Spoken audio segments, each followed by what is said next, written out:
책 한 권을 훑어보는 시간. 안녕하세요. 읽어주는 오피큐알입니다.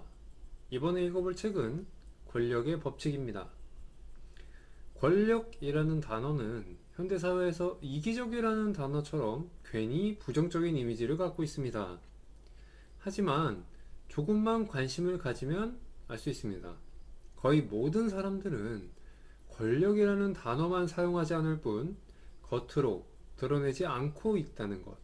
결국 다들 목표로 삼고 얻고자 노력한다는 것을 말이죠. 그 권력을 얻기 위해, 유지하기 위해 알아야 하는 48가지 법칙을 정리한 책, 로버트 그린의 권력의 법칙입니다. 책은 두껍고 내용도 이제 48개의 어떤 법칙이 있기 때문에 많은 편입니다. 심지어 이 책은 옆에 보시면 이렇게 중간중간에 이 주제에 관련된 이야기들이 또 추가가 되어 있습니다. 이런 내용 또한 적지 않아서 굉장히 두꺼운 책이라고 볼 수 있고, 총 페이지는 659페이지까지 있습니다. 목차는 총 4개 파트로 나눠져 있는데, 보면 이제 권력의 원천, 뭐 획득의 법칙, 유지의 법칙, 행사의 법칙, 뭐 이렇게 4가지로 되어 있고요. 뭐 이런 내용의 책, 그러니까 예를 들면 법칙이라고 해가지고 막 여러 가지 그 순서대로 정리한 책을 보고 많이 보신 분들은 아시겠지만, 뭐 법칙만 보셔도 이렇게 대충 어떤 내용인지 아실 수 있을 겁니다. 뭐 어느 누구에게도 헌신하지 마라, 뭐 이렇게 읽으시면 대충 어떤 내용이구나, 뭐 이렇게 예상할 수 있으시겠죠. 또한 이 책은 전에 소개해드렸던, 하지만 최근에 나온 책인 로버트 그린의 인간관계의 법칙처럼 예시가 법칙 위반 사례라고 해서 이 책에도 포함이 되어 있습니다. 그래서 굉장히 편하고 좀 읽기 흥미롭게 또 그 책처럼 구성이라고 생각을 합니다. 로버트 그린이라고 하는 작가는 전 동영상 중에 이제 인간관계 법칙을 쓴 작가이기도 합니다. 이 책을 쓰고 나서 이제 인간관계 법칙을 쓴 거죠. 개인적인 생각으로는 권력의 법칙이라는 책을 쓴 이후에 좀 더 트렌디하고 좀 더 세련되게 어떤 구성을 거의 완성에 가깝게 바꾼 게 인간관계의 법칙이라고 생각합니다. 그리고 권력의 법칙 안에도 어떤 인간관계의 법칙에 사용됐던 법칙들이 좀 있습니다.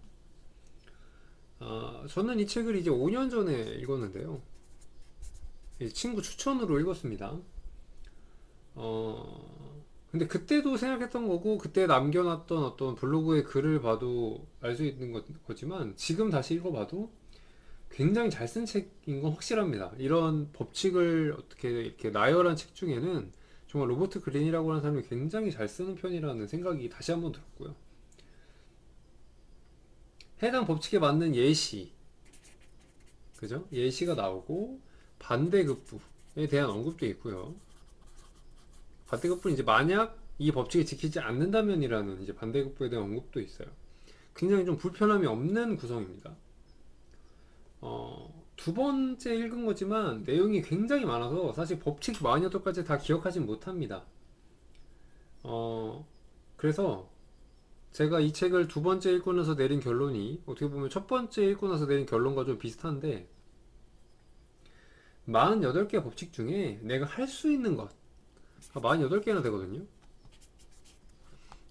내가 할 수 있는 것을 골라내고 지금 당장 필요한 것, 이런 것을 골라내고 이런 식으로 그때그때 찾아서 보는 게 더 좋을 것 같아요. 물론 그리고 48개 법칙 중에 저자가 생각하는 정말 완벽한 법칙도 있습니다. 반대 급부조차 없는. 하지만 이거는 사실 몇 개 되지 않아요. 굉장히 소수의 법칙만 그렇고, 대부분의 법칙은 뭐 상황, 그리고 성격, 나의 성격, 뭐 성향, 뭐 여러 가지 어떤 조건에 의해서 좋을 수도 있고 나쁠 수도 있습니다. 그리고 이게 어떤 내 가치관에 옳은지 그른지에 대한 어떤 그런 구분도 있겠죠. 그리고 몇몇 법칙들은 이제 이 48개 안에서 부딪힙니다.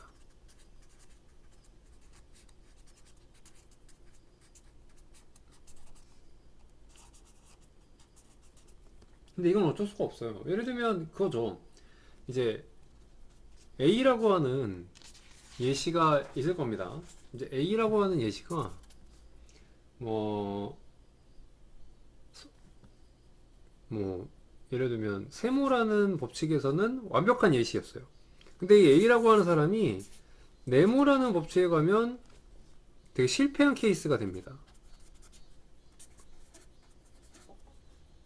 어떤 느낌인지 아시죠? 그렇기 때문에 한 가지 법칙을 48가지 중에 한 가지 법칙이 완벽하고 나한테 맞다고 해가지고 이것만을 고집하면 또 안 된다고 얘기를 은근슬쩍 합니다. 그러니까 어떻게 보면 법칙이라고 하기가 좀 애매하죠. 이렇게 되니까. 그렇기 때문에 완벽하게 한 가지만을 습득한다라기보다 그때그때 상황에 맞춰서 한번 내가 뭔가 관계에서나 권력의 상황에서 도움이 필요하다. 내가 지금 가지고 있는 지식이나 경험이나 주변 환경이 좀 뭔가 부족한 것 같다.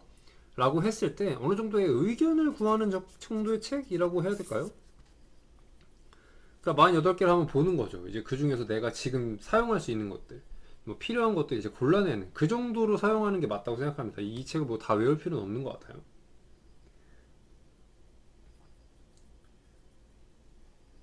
뭐 솔직히 이 책이 아니어도 요즘에는 검색하면 다 나옵니다. 그죠? 검색이 워낙 잘 돼 있어. 유튜브 뭐 이런 거 검색하면 내가 필요한 정보가 나와요. 근데 뭐 그런 거 있죠. 그 제대로 된 정보가 무엇인지 헷갈리고 사실 이게 정말 어떤 근거를 가지고 그런 주장을 하는지도 좀 못 믿어올 때가 있고 유튜브라고 하는 것 자체가 이제 정보의 홍수에서 어느 정도 이제 신뢰성을 잃어가고 있는 상황이다 보니까 저는 차라리 이 책이 훨씬 나은 것 같아요. 내가 정말 권력의 관계에서 뭔가를 지식을 얻는다고 했을 때 이 책이 훨씬 더 이익이라고 봅니다. 더 빨리 받아들일 수도 있고요.